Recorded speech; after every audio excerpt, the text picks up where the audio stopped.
You're listening to EKKEs podcasts produced by the National Center for Social Research of Greece.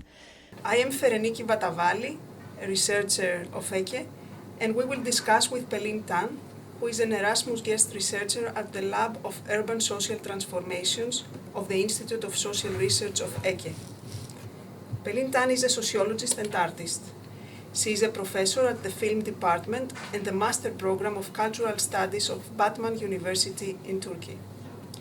For more than a decade, her research activity has a special focus on Southeast Turkey, on various fields. Drawing on the fieldwork she has conducted in the region, in this podcast we will discuss with her some critical social issues related to space and land. Issues that reflect wider, global, I would say, dynamics. Before starting with the questions, could you please give us a brief outline of your ongoing research activity? Is it connected with your visit at EKKE? Fereniki, thank you very much for inviting.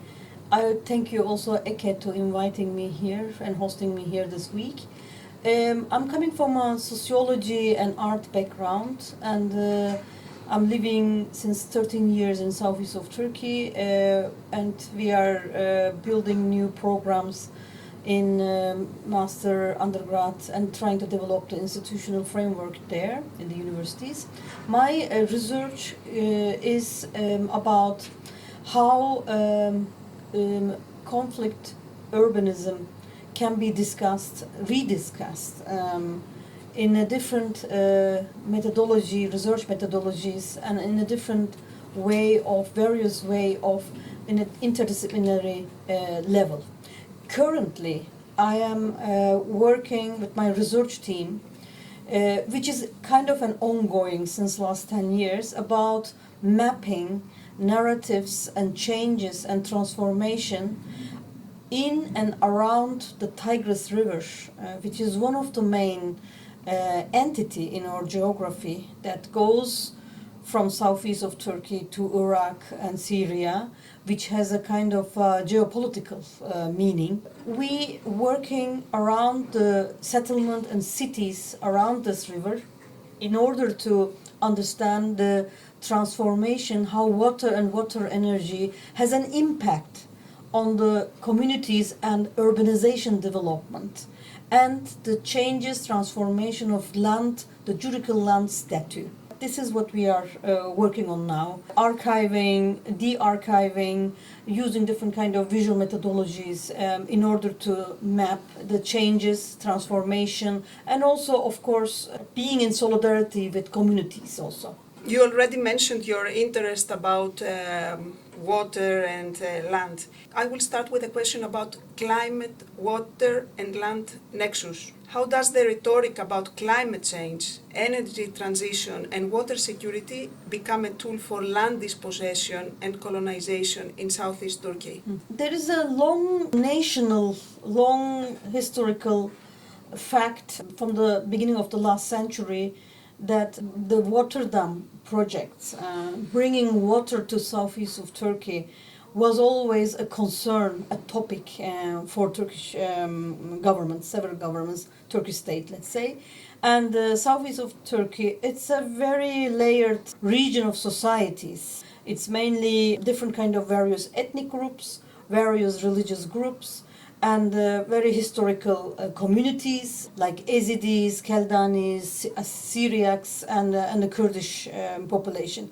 So it's a very different, a little bit more heterogeneous society comparable to other cities of Turkey. This is one thing. The fabric of society is very mosaic and has a very strong relation to feudalism and agricultural economy. And the other thing is that climate-wise, this is a region that water is really an issue. Yes, there is two big rivers, Euphrates and the Tigris, which are really kind of non-human agencies that are affecting the region. And water dams and hydropowers are important in order to create a different kind of energy sources. But it happens in a different way. In most of our publication that we mentioned with my colleague. This water dam, we call it security water dam, especially as a general title. And this is mostly helps also a control, military control, surveillance control. We shouldn't forget that we are neighboring to Syria and Iraq, and this also means that in the last years, it was always like that, I think. These neighboring countries, we share the climate, we share the land, we share the water. This is why water is an important geopolitical tool that also affects the border, beyond the borders. This is also important that brings a double control that for example, the Ilısu water dam that affected the village Hasan Cave, the settlement, historical settlements that is underwater now, created a lot of property transfer, village transfer, that some inhabitants were agreed and some were not agreed. This was a kind of a historical case, contemporary issue. Of course, what does happen with this land transformation and also property transformation, many villagers, many inhabitants, they move to near big cities where the urbanization gets affected by internal migration. And most people who are basically sustained with rural economics, immediately their economy is being changed to finding job in a service sector of cities like Diyarbakır, Batman, this kind of big cities are mostly developed in the 90s and after 2000 through this kind of internal migration cases. So this is one of the outcome, which leads, we can talk about that, which leads to big housing projects. Now we pass to our next question about cities, urban space, and urban regeneration projects. As you already mentioned, during the last years, large-scale housing projects and commercial projects have transformed the cities of southeast Turkey. How urban projects are related to the political conflicts at the region, how urban planning also becomes a tool for the control of urban population and for displacement. And of course, the main question is who are the winners and who are the losers? Yes. Generally speaking, first, in Turkey, the Preservation Code 5366 came out in 2005, and it was implemented first in Istanbul's historical part. That was a process ended with eviction and moving the population to other places, and a strong urban movement was created around that. That was affected both the tenants and the owners. So this was what was happening in the big cities in 2000 in Istanbul, Ankara, other in Izmir also. But when we look to the southeast of Turkey, firstly, there are very different cities. I mean, the cities having a different fabrics. Diyarbakır is the largest, 2 million almost Kurdish metropolis, and is one of the leading city of the Kurdish movement also, Kurdish society also. And then we see Batman, where I am teaching, living, is also a Kurdish town, which was developed in the 70s, 90s after finding petrol in 50s. So it's a petrol town, petrol city. And then we see Midyat, Mardin. These are historical, former Christian Arab and still very strong community of Syriac cities that have more historical urban fabric. Each city, they are each other 1 hour, like İdil, Lice, Cizre, those all cities. And what I understood in the last 15 years, these cities have a different dynamics and different kind of urban history. And it is very important to understand each of those cities' features in order to not generalize, saying that, neoliberal strategies are applied here, or urban conflict did come out like that. This kind of generalization, I don't think it will help our urban knowledge, urban research. But I'm also not saying we need to take one city into account and focus on that. No, I think there is a lot of friction and networking between those cities. Construction company-wise, politically-wise, and other kind of environmental services They are all connected to each other. So this is, we need to understand what kind of field we are in and how we can approach. The other two things, main social political issue is, of course, the Kurdish movement, the Kurdish municipalities, and their battle with Turkish governance, and how governmentality is working according to political oppression, political upheaval, and seeks and elections, before and after elections. And these are a package that you have to really follow that affects the urban policy. The second important thing is the borderlines. What happens in Iraq? What happens in Syria? This really affects economic-wise, because most of the economy in Diyarbakir, Mardin, is related to Iraq and Syria. For example, Mardin is one of the biggest bulgur producers in Turkey, and they are selling. The city transports bulgur to Iraq, and it's same with Diyarbakir. So when there's a political upheaval and problems in the region, when is war in the other neighboring, all the border gates closes. For example, this week, one border gate is expected to open in Nusaybin. Nusaybin is a border town to Kamışlı, in the Syrian town. And we are expecting it to open it today and this week, very soon. And I was listening yesterday, the head of the commerce of Diyarbakir, a businessman, and he said, we all our trucks are waiting.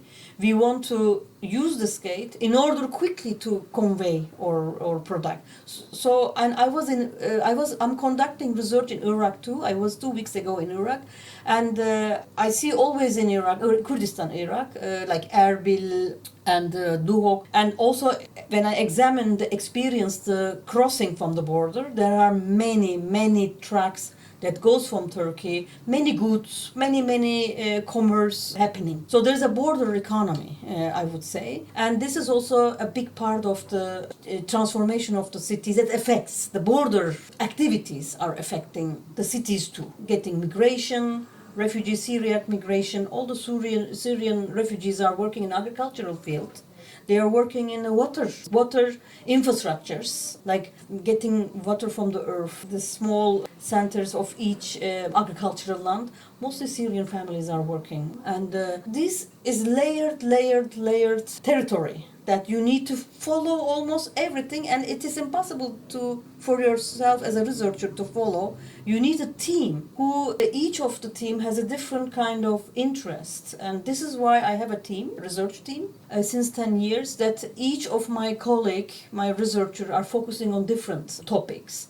And this is important for us to understand how political political happenings in this region affects the city. For example, now we are in a third process, again, a peace process between Kurdish movement and Turkish state. And everyone is expecting the end of conflict between Turkish government and Kurdish society. And this affects, of course, because all the municipalities are run by Kurdish municipalities, and most of them are taken over by the ruling party.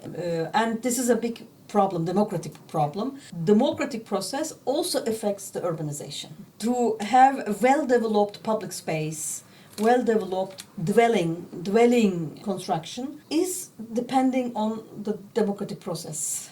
So it's very linked to each other. Now, for example, in Diyarbakir, Nusaybin municipality too, they're doing a lot of public projects, public gardening, getting involved women from inhabitants to create public vegetable gardens, a lot of training for children and women about seed and protecting seed, and a lot of cultural events. I mean, mostly Kurdish municipalities are very focused on this kind of collective cultural process in order to create spaces of commoning. This is what they really care of, and it's very important, I think. In the meanwhile, I should answer also the other question, which was about more housing projects. The housing projects, it is really a common reality in all Turkey. So housing is expensive. Renting house is more expensive. I think this is also I think it's global everywhere, in Europe, everywhere, what I'm hearing.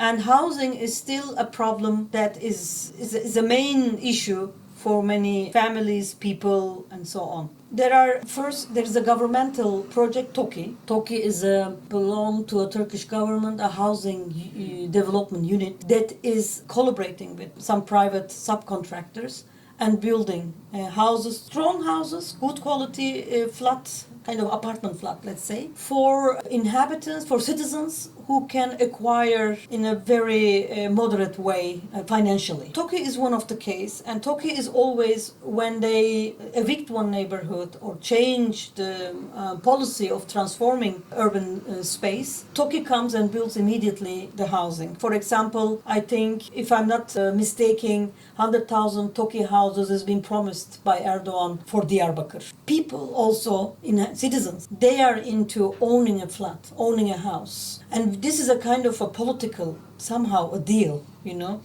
And this is why urbanization is very much based on housing speculation market and construction industry. It's a most important industry that creates hot money, financial flow. So this is why I don't speak only about Diyarbakır. It's also in many cities like that in Turkey. Everybody, mostly moderately poor or lower class of people, citizens, they want TOKİ houses because it's easy to buy, easy to pay the not easy, but somehow able to pay the money and live in a moderately good quality flat. So this is one thing. The second thing is the very expensive villa and apartment projects. This is also, there is an interesting thing in southeast of Turkey, that many people are landowners, and there are big tribes, Arab and Kurdish tribes. They are very active. They are very active in local politics also. They are strong, which we don't see it in this kind of social case in West Turkey, for example. And they are mostly either parliamentarians. Most of those families, they have 1-2 members of Kurdish or EKKE parliamentarians and so on. And you see the connection between powerful local tribes in local politics that goes to financial bargain and political bargain that goes together. This is my observation, I would say. And this also gives a lot of power to luxury housing projects. Most of the land that are not possible anymore to do agricultural land is being transformed into private interest for building luxury housing. This is what's going on now. And this is also has two outcomes. One, raising the land value and housing value, that more lower class and poor people and middle class and people like me, academics, cannot buy a house anymore. This is impossible.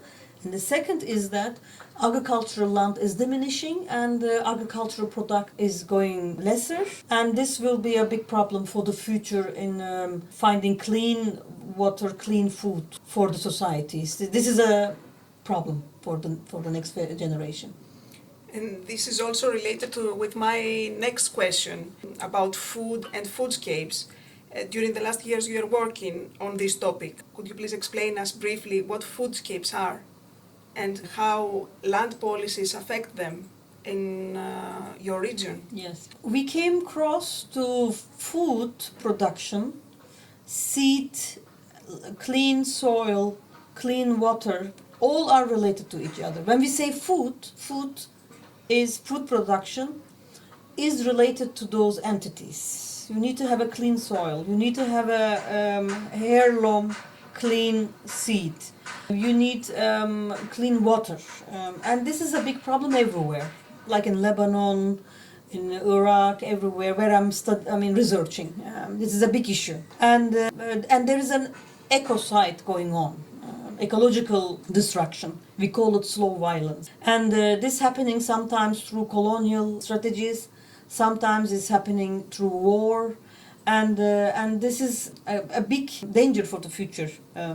In my region, especially where Batman, where I am, and Mardin too, agricultural production is one of the main activity. Bulgur, lentil, wheat, and crops are the main production, and pistachio recently also in the last 10 years became very popular. Of course, the main issue is that there is not so much water in this land, how water can be used economically, to what kind of endurance of product we can use in order to with little water. This is why pistachio is very practical and so on. This is one thing, and then the animal herding. We have still nomadic tribes that are camping in many places in winter and summer. They're moving to East Anatolia and to the region where I am, and they need free grazing land, common land. And of course, grazing land has been very much taken by solar panel companies, hydropower companies, mining companies that are collaborating with the government. So this is a big, big obstacle and danger that if you lose the grazing land, you don't have any place to put your animals and do other kind of food activities.